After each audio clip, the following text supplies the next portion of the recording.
peace is the ultimate goal of life, such people will only rest in peace. Because, tell me, today, if you want to enjoy your lunch today, if you're not ecstatic, at least you must be peaceful, isn't it? Hello? If you're not in some state of ecstasy, at least you must be peaceful to enjoy the food that you eat, isn't it? So I'm asking you, to be peaceful, to be happy, is it the ultimate goal of your life or is it a fundamental requirement of your life? It is the most fundamental requirement. If you're not even peaceful, I don't know how many have died under your care.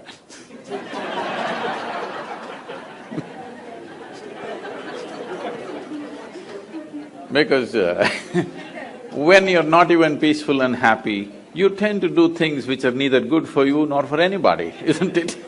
This is the nature of the human being. When we are not peaceful and happy, don't we tend to do things which were not good for us and not good for anybody? Now, this peace has been taken to heaven. People say, if you say peace, people say divine peace. If you say joy, they'll say divine joy. If you say love, they'll say divine love. These are all human things. Human beings are capable of being peaceful, joyful, loving, but all these things have been exported to heaven by those who are crippled. Crippled lives have exported these things to heaven. If you say peace, they say it happens only there. If you say joy, it happens only there. If you say love, it happens only there. Even your dog is capable of being loving, isn't it so? You don't have to reach as far as God to know love. A dog will do it, yes? Consistently, yes or no? If you get yourself a dog, 12 years guaranteed love affair or no? Yes? I wouldn't say the same thing about everybody else, but there is no guarantee about others, but a dog is a guaranteed love affair, isn't it? Now, these things have been raised like this. You know, I was to speak at Tel Aviv. I was flying out of Atlanta. I was to land there in the morning and speak at 6:30 in the evening, but then I land up there at 6 o'clock in the evening because of some flight delays. And I'm quickly changing in the airport to rush to the venue because in these 34 years I have not been late to a single appointment in my life, so I don't want to break this. So I'm quickly changing and rushing. And I'm famished because I'm traveling by an American airline, there's nothing edible on the plane, you know? There's nothing edible on the plane. So I'm really famished. And when I go to the venue, to my joy, I find the venue is a very fine restaurant. Life can't get better. When you're so hungry, they've taken you to a restaurant straight. So, people are coming in and greeting me. One man comes up and says, "Shalom."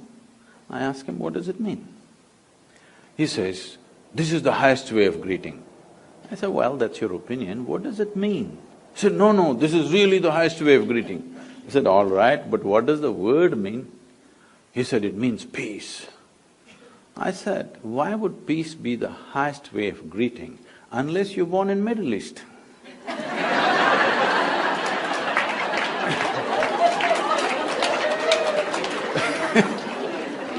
In South India, somebody comes up to me in the morning and says, "Peace." I'll say, "What's wrong with you?" So I'm saying anything that you are deprived of will slowly rise to heaven. Everything that human beings are talking about, everything that human beings have attributed to their gods, everything that human beings have exported to heaven, these are all human qualities. Yes? Those who made themselves incapable, they're talking it'll happen somewhere else. But today human intellect is sparking like never before. Never before this many human beings could think for themselves. Yes?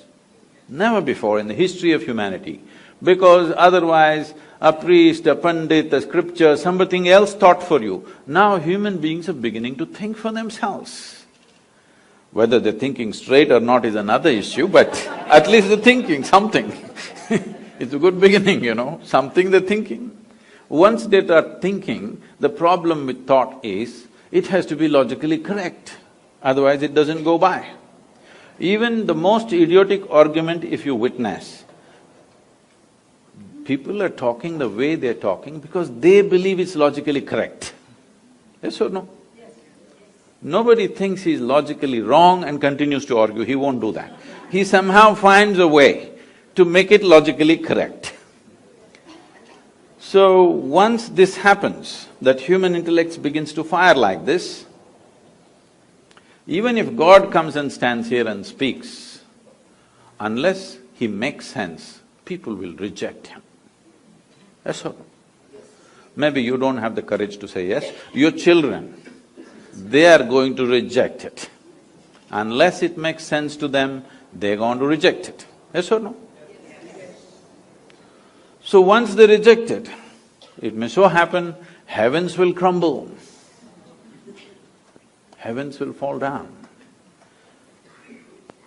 You know what is in heaven? You don't know. Let me tell you so that you can make your choices. Hindu heaven, food is great.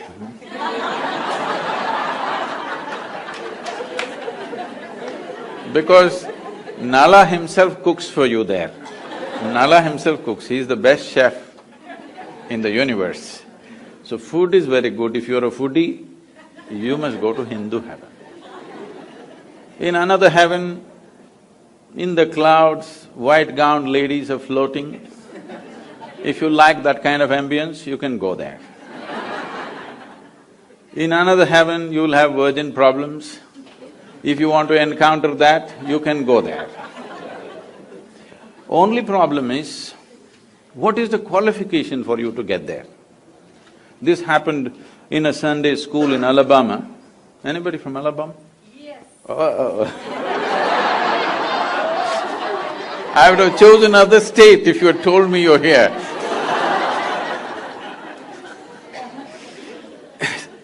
The Sunday school teacher in his enthusiasm asked the tiny tots, "What do you have to do to go to heaven?" Little Mary stood up and said, "If I scrub the church floor every Sunday morning, I will go to heaven." "Absolutely." Another little girl stood up and said, "If I share 50% of my pocket money with my less privileged friend, I will go to heaven." "Absolutely." Another boy said, "If those who are in need of help, if I reach out and help them, I will go to heaven." "Correct."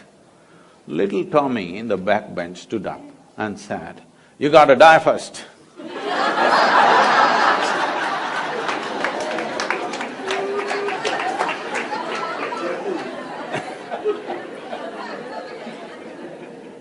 So you got to die first, that is the basic qualification, all right?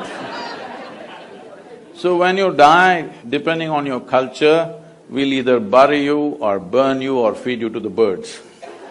One of the things we will do to you, yes? It is the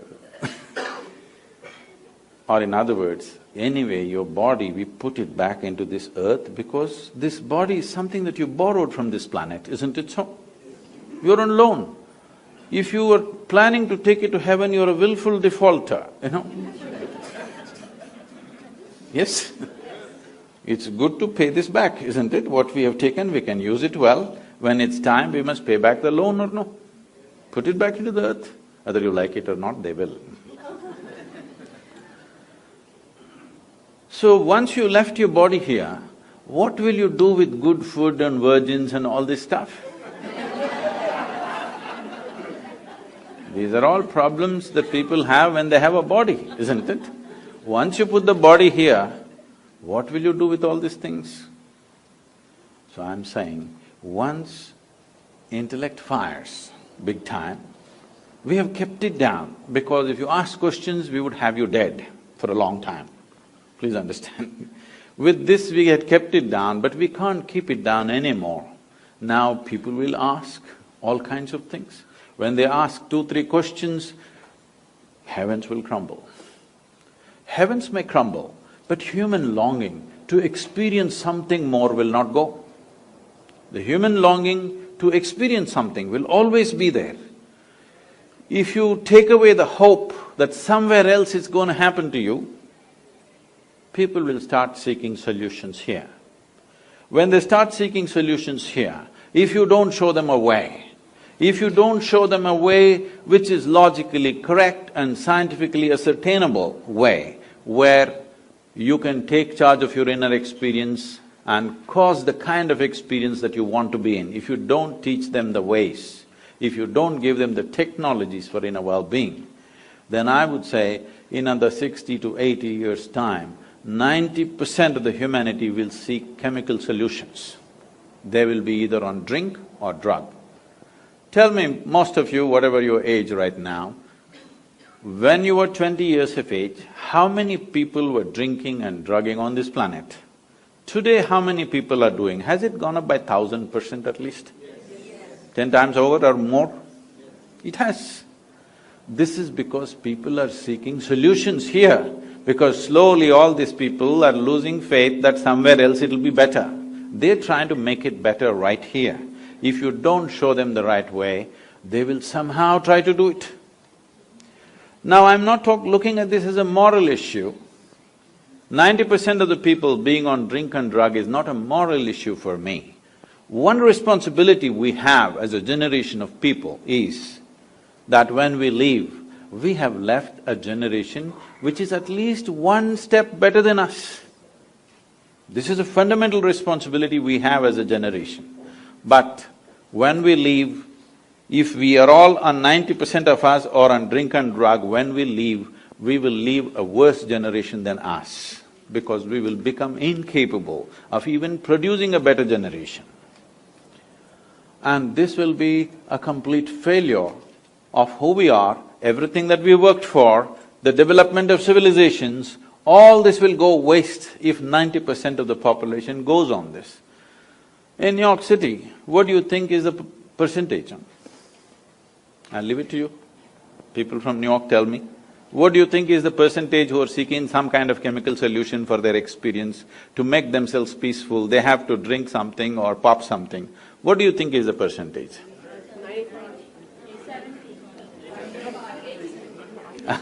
I wouldn't be that cruel, there are lots of yoga freaks.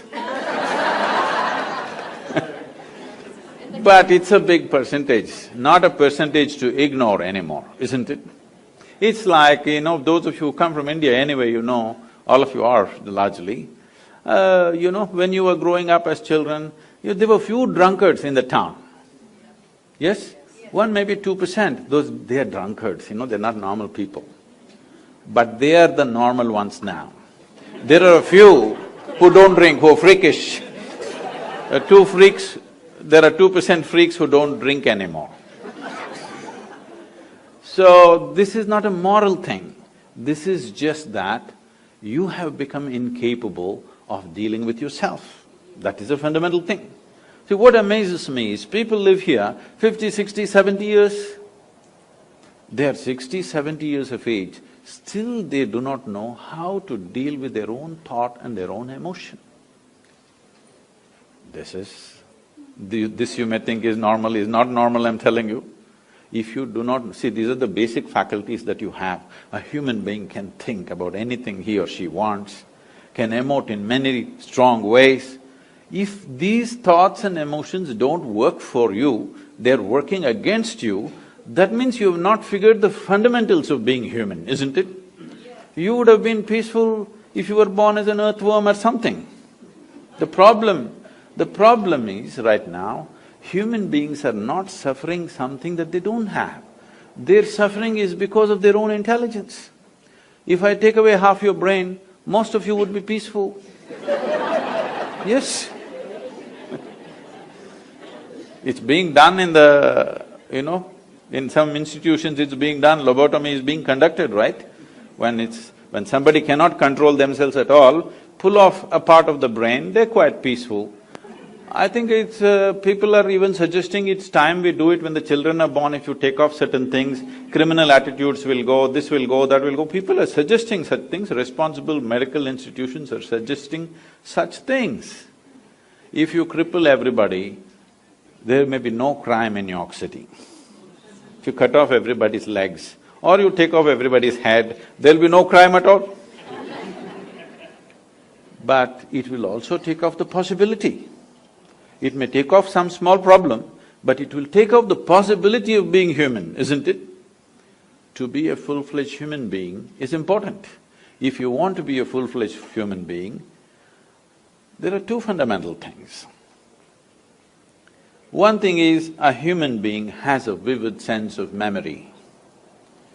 Another thing is, a human being also has a vivid sense of imagination. Whatever suffering you go through, you may call it stress, anxiety, tension, misery, grief, whatever you want to call it, essentially it is just this. You have still not figured how to handle your memory, how to handle your imagination. That's all you're suffering. What happened 10 years ago, you can still suffer, isn't it so? What may happen day after tomorrow, you already suffer. That means you are capable of suffering the non-existential. You are capable of suffering something that does not exist. I'm sure there are psychiatrists in the group, are they? Okay.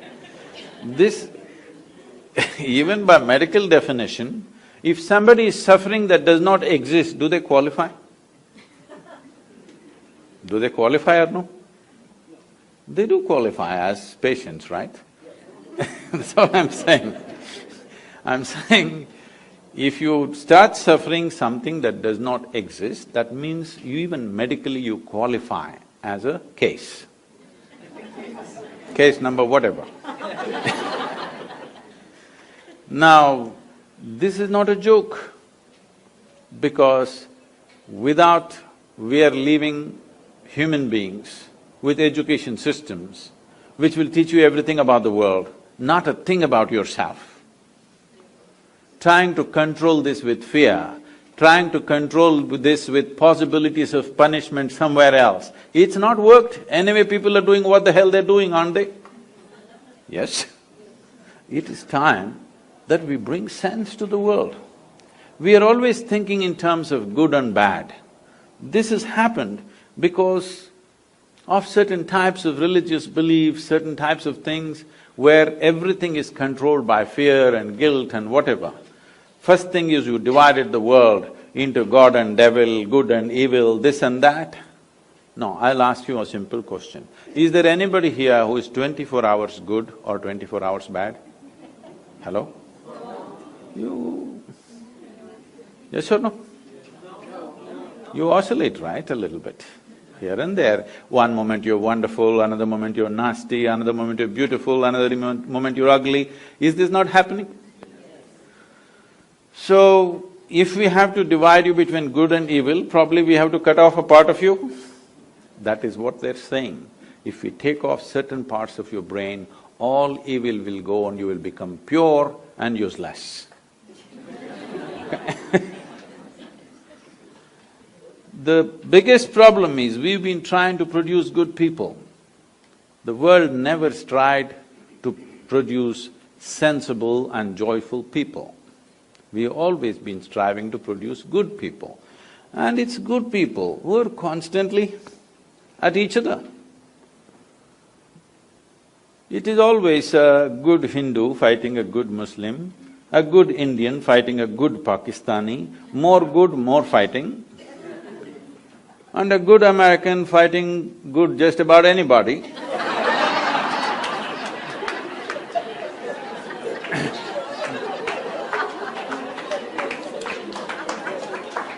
Because the more good you think you are, more confrontational you have become. Please see this. The more good you think you are, you naturally become more confrontational with just about anybody around you. If you think you're very good, how this has come to you in your mind is, you look at these people, she's not okay, she's not okay, she's not okay, he's not okay, he's not okay. Compared to all these people, I'm good, I'm very good means nobody's good. Nobody is okay. Nobody is okay is not a question of goodness, it's a question of madness. The madness has settled in. This has to go means human consciousness has to rise. You have to look at this tremendous possibility that we have come with. And is it true? Can you see me at least? Hello, everybody? Even if you're not listening, can you see me?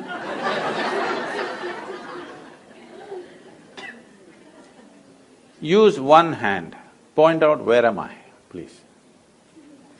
Try. No, you know I'm a mystic from South India, you got it all wrong. Now this light is falling upon me, reflecting, going through your lenses, inverted image in the retina, you know the whole story. So where do you see me right now? Within yourself. Where do you hear me right now? Within yourself. Where have you seen the whole world? Within yourself. Have you ever experienced anything outside of yourself? Have you?